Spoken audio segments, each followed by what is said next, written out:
മനുഷ്യൻ ആദ്യമായി ഭൂമിയിൽ കാലുകുത്തിയ ആദിമ നാളുകൾ ആദം നബി അലൈഹിസ്സലാമും ഷീത്ത നബി അലൈഹിസ്സലാമും ഈ ദുനിയാവിനോട് വിട പറഞ്ഞു കഴിഞ്ഞിരിക്കുന്നു. തലമുറകൾ കൈമാറി വന്നപ്പോൾ മനുഷ്യൻ അള്ളാഹുവിനെ മറക്കാൻ തുടങ്ങി. ഭൂമിയിൽ അക്രമവും വ്യഭിചാരവും അഹങ്കാരവും കൊടികുത്തി വാണു. പൈശാചിക ശക്തികൾ മനുഷ്യന്റെ ബുദ്ധിയെ കീഴ്പ്പെടുത്തിയ ആ ഇരുണ്ട കാലഘട്ടത്തിലേക്ക് അള്ളാഹു ഒരു വെളിച്ചത്തെ അയച്ചു.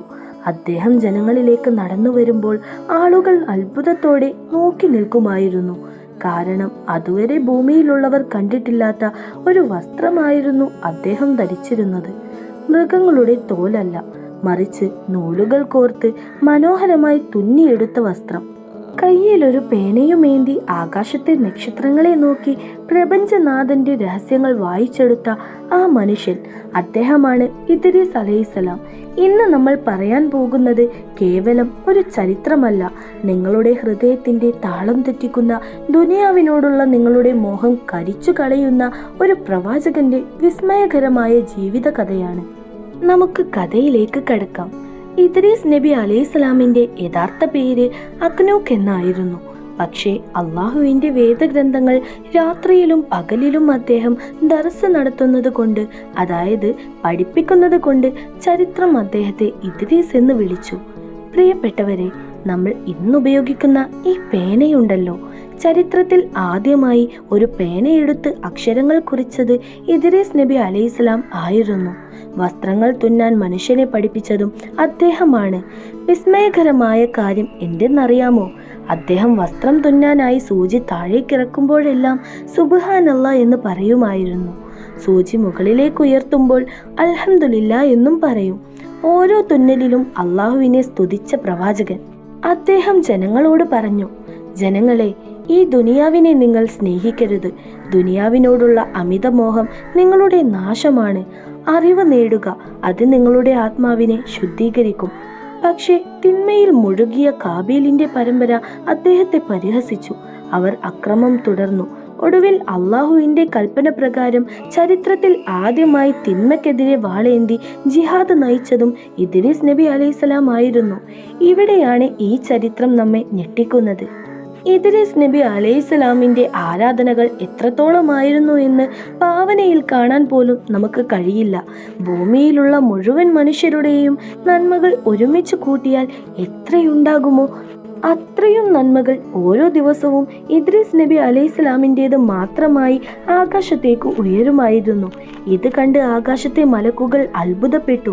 മലക്കുകളുടെ കൂട്ടത്തിൽ അദ്ദേഹത്തിന് ഒരു ഉറ്റ സുഹൃത്തുണ്ടായിരുന്നു. ഒരു ദിവസം ആ മലക്ക് ഭൂമിയിലേക്ക് ഇറങ്ങി വന്നു. ഇദ്രീസ് നബി അലൈഹിസ്സലാം തൻ്റെ മലക്കായ സുഹൃത്തിനോട് ഒരു വിചിത്രമായ ആവശ്യം ഉന്നയിച്ചു. എൻ്റെ പ്രിയ സുഹൃത്തെ, എനിക്ക് മരണത്തിന്റെ വേദന ഒന്നറിയണം. മരണദൂതനായ അസ്രായീലിനോട് എൻ്റെ റൂഹ് ഒന്ന് പിടിക്കാൻ പറയുമോ? അതിനുശേഷം അള്ളാഹു എനിക്ക് ജീവൻ നൽകട്ടെ. എങ്കിൽ മാത്രമേ മരണത്തെ ഭയന്ന് എനിക്ക് കൂടുതൽ ഇബാദത്ത് ചെയ്യാൻ കഴിയൂ. മലക്ക് അള്ളാഹുവിനോട് അനുവാദം ചോദിച്ചു. അള്ളാഹു അനുവാദം നൽകി. അങ്ങനെ മരണദൂതനായ മലക്കുൽ മൗത്ത് അസ്രായീൽ ഇദ്രീസ് നബി അലൈഹിസ്സലാമിന്റെ മുന്നിലെത്തി. അനുവാദത്തോടെ നിമിഷ നേരത്തേക്ക് അദ്ദേഹത്തിന്റെ റൂഹ് ശരീരത്തിൽ നിന്നും വേർപെടുത്തി. ഒരു നിമിഷത്തെ മരണം. ആ റൂഹ് അള്ളാഹു ഉടൻ തന്നെ തിരിച്ചു നൽകി. കണ്ണു തുറന്ന ഇദ്രീസ് നബി അലൈഹിസ്സലാം വിറക്കുകയായിരുന്നു. അസ്രായീൽ അലൈഹിസ്സലാം ചോദിച്ചു, പ്രവാചകരെ, എങ്ങനെയുണ്ടായിരുന്നു ആ വേദന? ഇദ്രീസ് നബി അലൈഹിസ്സലാം കരഞ്ഞുകൊണ്ട് പറഞ്ഞു, ഒരു ജീവനുള്ള മൃഗത്തിന്റെ തൊലി ജീവനോടെ ഉരിച്ചെടുക്കുന്നത് പോലെയായിരുന്നു ആ വേദന. അല്ല, അതിനേക്കാൾ കഠിനമായിരുന്നു. അസ്രായീൽ അലൈഹിസ്സലാം പറഞ്ഞു, അള്ളാഹുവാണേ സത്യം. അങ്ങയോടുള്ള ബഹുമാനം കാരണം ഏറ്റവും മൃദുവായാണ് ഞാൻ അത് ചെയ്തത്. ഇത്രയും മൃദുവായി ഇനി ഞാൻ ഒരാളുടെയും റൂഹ് എടുക്കില്ല. അതിനുശേഷം ഇദ്രീസ് നബി അലൈഹിസ്സലാം ആവശ്യപ്പെട്ടത് പ്രകാരം അദ്ദേഹത്തിന് നരകവും സ്വർഗവും കാണിച്ചു കൊടുത്തു. നരകത്തിന്റെ ഭീകരത കണ്ട് അവിടുന്ന് ബോധരഹിതനായി. എന്നാൽ സ്വർഗത്തിന്റെ മനോഹരിത കണ്ടപ്പോൾ അദ്ദേഹം പറഞ്ഞു, ഞാൻ ഇനി ഇവിടുന്ന് പുറത്തേക്ക് പോകില്ല. അള്ളാഹു മലക്കുകളോട് പറഞ്ഞു, ഇദ്രീസ് പറഞ്ഞത് സത്യമാണ്.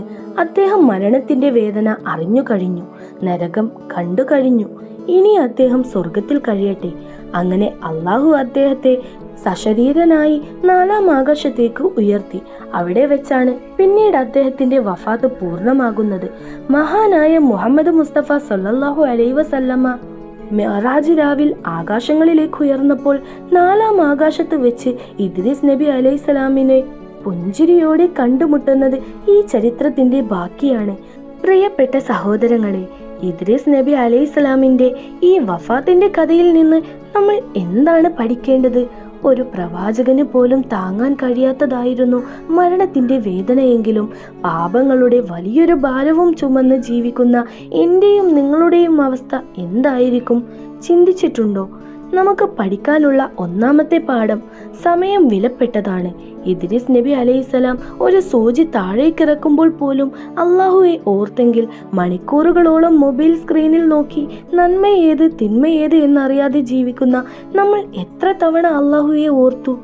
രണ്ടാമത്തെ പാഠം, വിജ്ഞാനം നന്മയായിരിക്കണം. പേനയും അറിവും അദ്ദേഹം പഠിപ്പിച്ചത് അള്ളാഹുവിലേക്ക് അടുക്കാനാണ്, അല്ലാതെ സോഷ്യൽ മീഡിയയിൽ പരദൂഷണം പറയാനും തിന്മകൾ പ്രചരിപ്പിക്കാനുമല്ല. ദുനിയാവ് നമ്മെ ചതിക്കുകയാണ്. ഈ വീഡിയോ കണ്ടുകൊണ്ടിരിക്കുന്ന നിമിഷം ഒരു പക്ഷേ നമ്മുടെ ആയുസ്സിന്റെ അവസാന നിമിഷമായിരിക്കാം. നാളെ നേരം വെളുക്കുമ്പോൾ നമ്മൾ ജീവനോടെ ഉണ്ടാകുമെന്ന് ആർക്കെങ്കിലും ഉറപ്പുണ്ടോ? ഇല്ല. അതുകൊണ്ട് വൈകിയിട്ടില്ല. ഇപ്പോൾ ഈ നിമിഷം നമ്മുടെ തെറ്റുകളെ ഓർത്ത് അള്ളാഹുവിലേക്ക് മടങ്ങാം. യാ അല്ലാ, അറിഞ്ഞും അറിയാതെയും ചെയ്തു പോയ എല്ലാ തെറ്റുകളും എനിക്ക് പുറത്തു തരണമേ. ഇദ്രീസ് നബി അലൈഹിസ്സലാമിനെ പോലെ ഓരോ ശ്വാസത്തിലും നിന്നെ സ്മരിക്കുന്ന നല്ലൊരു മുഅ്മിനാക്കി ഞങ്ങളെ മാറ്റണമേ എന്ന് ഹൃദയം മുരുകി പ്രാർത്ഥിക്കുക. കണ്ണ് നിറഞ്ഞ് നമ്മൾ ചെയ്യുന്ന ഒരു തൗബ മതി നമ്മുടെ ജീവിതം മാറി മറിയാൻ.